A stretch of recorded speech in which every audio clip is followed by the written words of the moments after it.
Hola, ¿qué tal? Soy Jorge Picón. Hoy día nos visita Fran con un tema sumamente interesante. Seguro te va a gustar.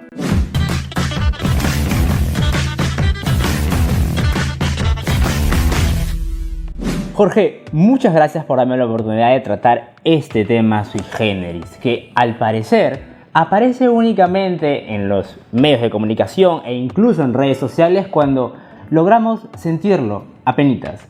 Y estoy hablando pues de los movimientos sísmicos, principalmente de aquellos que día a día corremos el riesgo de sufrir debido a algo que el Dr. Tavera, presidente del Instituto Geofísico del Perú, ha venido advirtiendo recurrentemente, y estoy hablando de un silencio sísmico de más de 270 años, tomando como referencia, por supuesto, el sismo de 1746 ocurrido en Lima y Callao, que, ni qué te digo, fue una de las catástrofes más grandes que vivió el país en toda su historia. Pero tú seguro te preguntarás, ¿qué es un silencio sísmico? Bueno, en sencillo, un silencio sísmico es precisamente una brecha de tiempo en el cual la energía de las placas tectónicas, y en el caso de Lima y Perú es de la placa de Nazca, se encuentran, por así decirlo, dormidas, en la cual la energía acumulada durante todo ese tiempo todavía no ha sido liberada. Esto normalmente ocurre entre un terremoto de grandes magnitudes o un movimiento sísmico de grandes magnitudes y otro movimiento sísmico de grandes magnitudes. Ahora, tú me dirás, y con justa razón, pero el Perú ha tenido varios movimientos sísmicos a lo largo del tiempo, desde ese terremoto que te hablo de 1746. Y es verdad, basta recordar los terremotos que ocurrieron en los años 70, recientemente el de Pisco en el 2007 y otros más. Pero lo importante que entiendas es que esos terremotos no han representado la liberación de energía necesaria con respecto del terremoto de 1746, que como te digo fue el más fuerte de todos. Más o menos una escala de 9 en la nueva escala de Richter, en donde además por supuesto del terremoto en sí mismo ocurrieron otros efectos post-terremoto que fueron precisamente los más importantes. El más resaltante fue, por supuesto, el tsunami que afectó y que inundó gran parte del Callao y que terminó matando a muchas personas.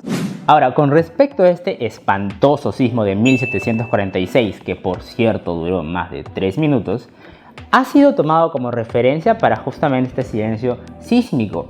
Y que no solo eso, sino que recientemente, bueno, ya hace un año, un grupo de científicos de un grupo internacional hizo un estudio en donde recreó, utilizando tecnología de drones, cómo se vería afectado principalmente la punta ante un sismo de estas magnitudes, es decir, ante la rotura del silencio sísmico. Y lo que encontraron fue, bueno, algo que en cierta manera podría verse previsto, que es que no habría tiempo después del tsunami de que las personas, tanto residentes como turistas que visitan la punta, puedan evacuar el lugar.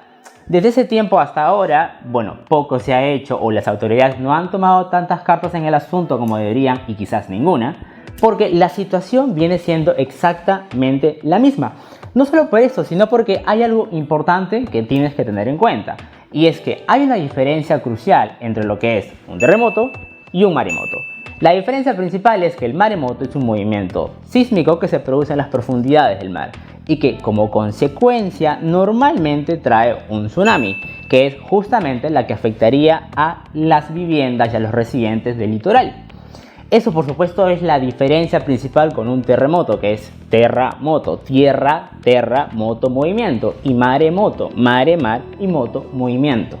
Entonces, debe quedarte claro que actualmente estamos viviendo un silencio sísmico de más de 270 años y que, no lo digo yo, lo dice el Instituto Geofísico del Perú ya hace varios años, y que tal vez sea sorprendente, o bueno, tal vez ya lo tengas en mente, que no somos el único país en el cual se vive o se ha vivido un silencio sísmico. Tal vez, y es muy probable, recuerdes aquel terremoto del año 2010 que afectó a Haití, en el cual murieron más de 250.000 personas. Ese terremoto tuvo un silencio sísmico de 250 años y fue precisamente en el año 2010 donde se rompió. Y los mayor afectados no ocurrieron necesariamente en el terremoto. Sí, Haití es una isla en donde la infraestructura de viviendas es muy pobre y que por ende apenas ocurrió el sismo se vinieron abajo matando a muchas personas.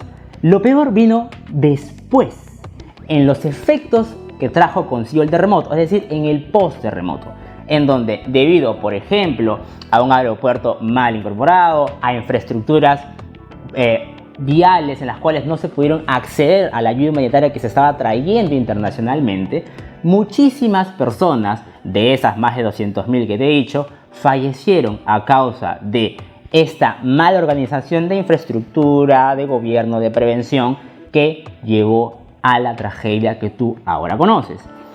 Ahora, también existen otros países en donde sí, al igual que nosotros, el silencio sísmico aún no se rompe, como por ejemplo en California con la famosísima falla de San Andrés, que lleva ya casi más de 100 años de silencio sísmico. Y es probable que tú hayas visto varias películas famosas sobre la falla de San Andrés, una de ellas donde precisamente el mar ingresa a San Francisco y termina por llevárselo por completo. Pero volviendo a nuestra situación aquí en el Perú y específicamente en Lima y Callao, es necesario tomar en cuenta que los efectos del terremoto, es decir, o un movimiento sísmico, el post-terremoto es lo más importante que se tiene que tomar en cuenta tanto para nosotros como ciudadanos en prevención y las autoridades. No es casual también que los países con mejor infraestructura, como con el Japón, sean donde se lleva mejor estos eventos debido a que, al igual que nosotros, son un país con un alto historial sísmico.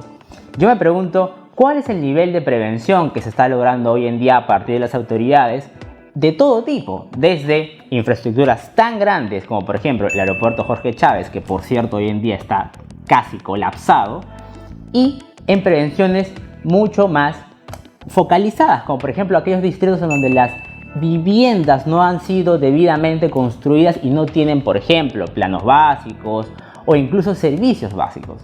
Entonces la pregunta queda o se cae de madura: ¿qué estamos haciendo en materia de prevención?